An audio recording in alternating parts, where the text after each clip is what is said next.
مهمترین و اساسی ترین مسئله کل زندگی ما مسئله پذیرش هست که ما هر کدوممون بپذیریم هر آنچه که داره اتفاق میفته، هر آنچه که هست، پذیرش کامل لحظه هاست بدون کم و زیاد، پذیرش واقعی.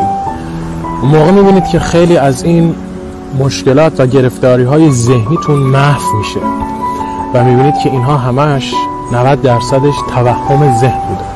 پس پذیرش لحظه حال شما رو به لحظه حال دعوت میکنه و باعث میشه که شما دنیا رو به اون شکلی که واقعی هست ببینید.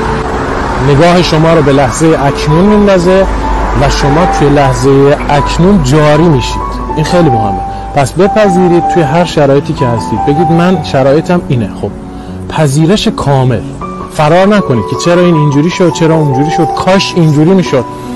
شما لحظه اکنون رو میپذیری، روی خودت کار میکنی، مراقبه میکنی، غیبت نمیکنی، قضاوت نمیکنی، یه مقدار درونت رو تمیز میکنی، کم کم آروم آروم تا فرکانس درونیت کم کم تغییر کنه و بتونی زندگیت رو تغییر بدی. بپذیر هر آنچه که داره اتفاق میفته، جریان زندگی رو بپذیر. خب